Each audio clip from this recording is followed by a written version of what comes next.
41 ദിവസത്തെ വ്രതമൊക്കെ അനുഷ്ഠിച്ചു പോകുന്ന ഒരു അയ്യപ്പ ഭക്തൻ. കല്യാണമൊന്നും കഴിഞ്ഞിട്ടില്ല കേട്ടോ നിതിന്. അമ്മയും അച്ഛനും സഹോദരങ്ങളും ഒക്കെയാണ് അവൻ്റെ എല്ലാം. അങ്ങനെ വൃശ്ചിക മാസം എത്തി. നിതിൻ 41 ദിവസത്തെ കഠിന വ്രതവും തുടങ്ങി. അങ്ങനെ മലയ്ക്ക് പോകുന്ന ദിവസമായി. രാവിലെ ഉറക്കം എഴുന്നേറ്റ നിതിൻ കാണുന്നത് അയലത്തെ വീട്ടിൽ ഒരു വയസ്സായ അമ്മയുടെ മരണമാണ്. അന്ന് മലയ്ക്കും പോകണം. ആൾക്കാരൊക്കെ ആ മരണ വീട്ടിൽ ഇങ്ങനെ തടിച്ചുകൂടി ഇരിക്കുകയാണ്.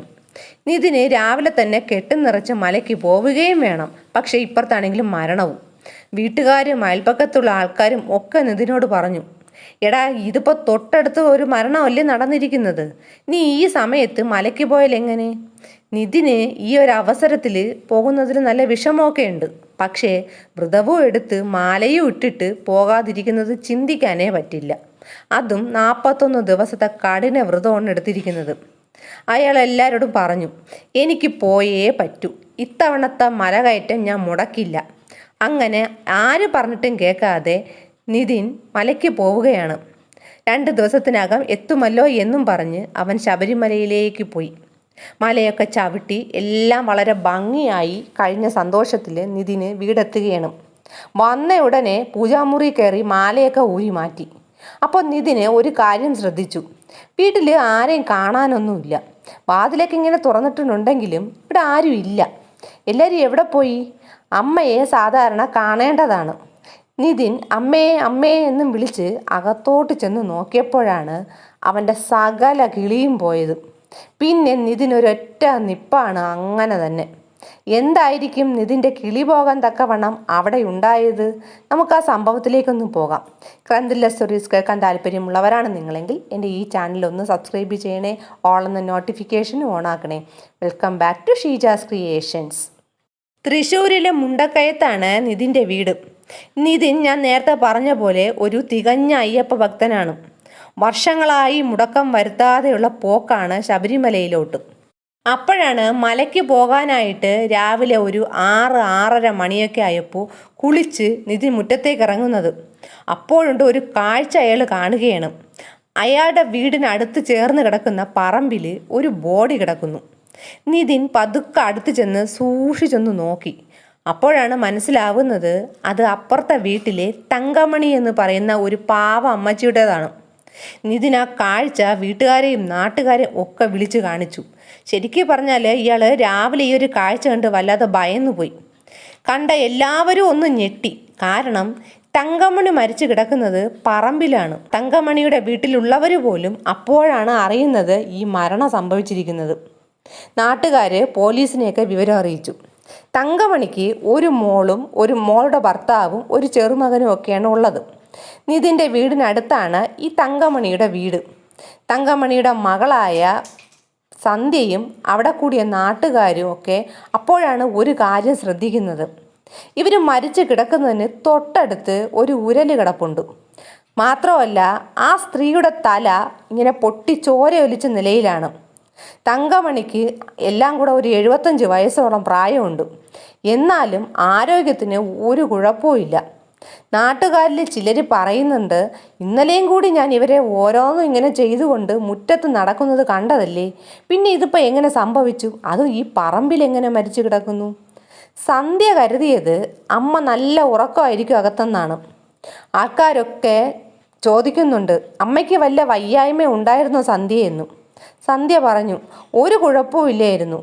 അമ്മയ്ക്ക് ആകെ ഉള്ളത് ഇടയ്ക്ക് വരുന്ന ഒരു ചെറിയ തലചുറ്റു മാത്രമാണ്.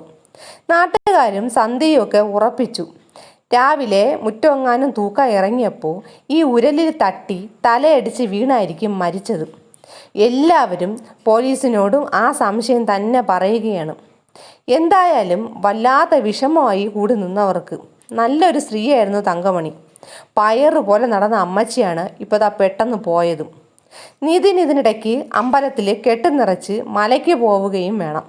നിതിൻ്റെ അടുത്ത് അയൽപക്കത്തെ ഒരു മരണമല്ലേ നടന്നത്.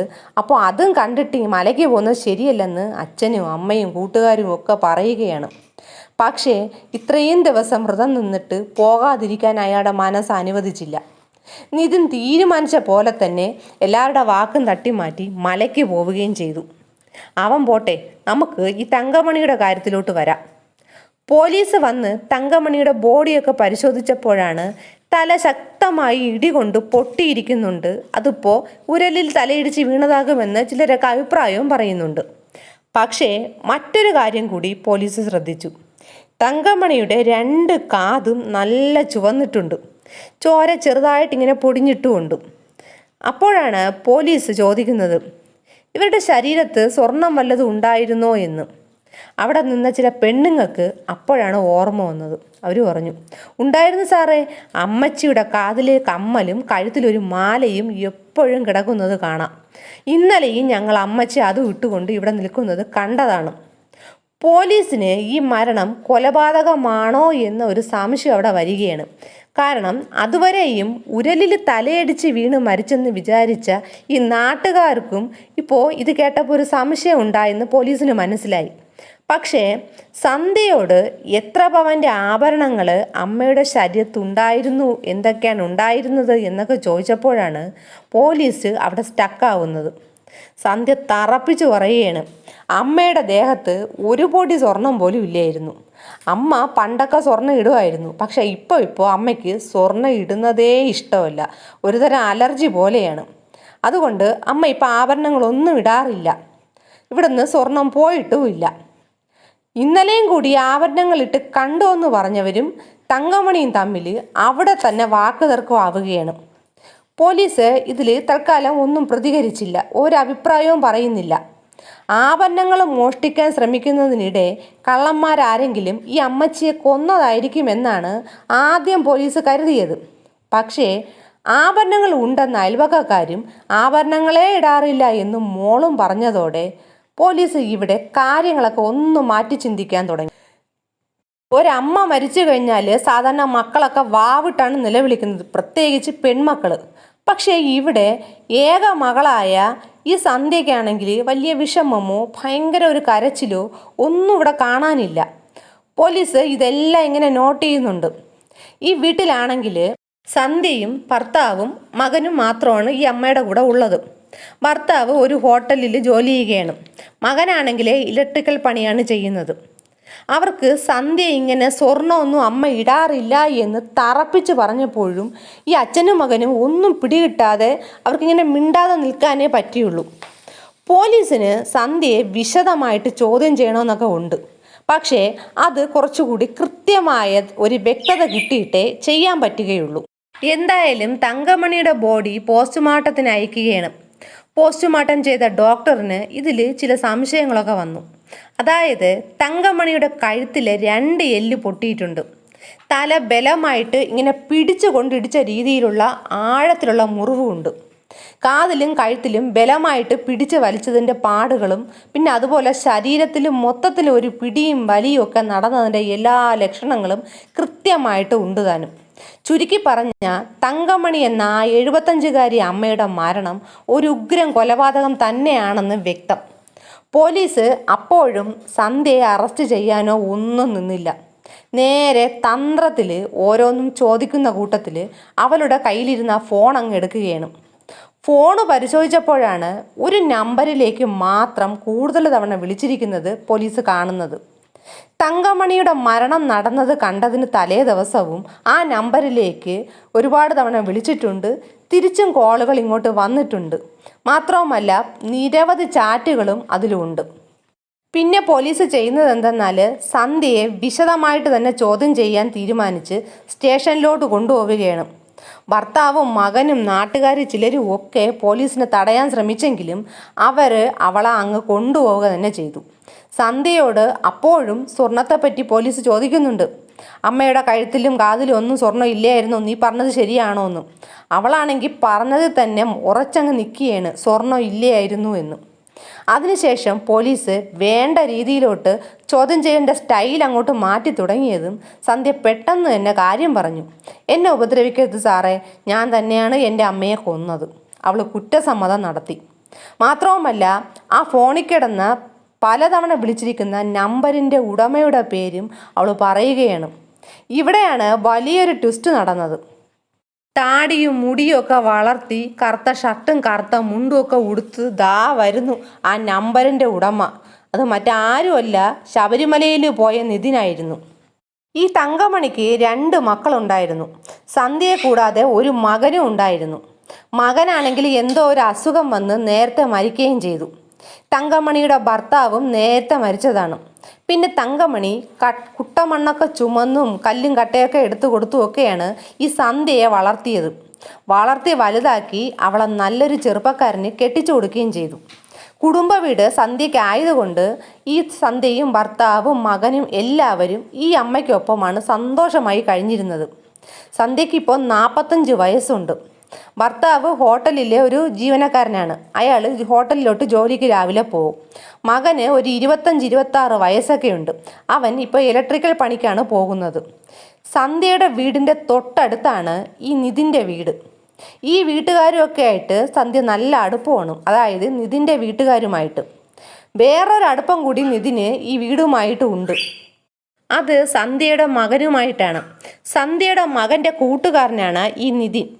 ആ പയ്യനെ കാണാനായിട്ട് നിതിൻ ഇടയ്ക്കിടയ്ക്ക് ഈ വീട്ടിലോട്ട് വരും.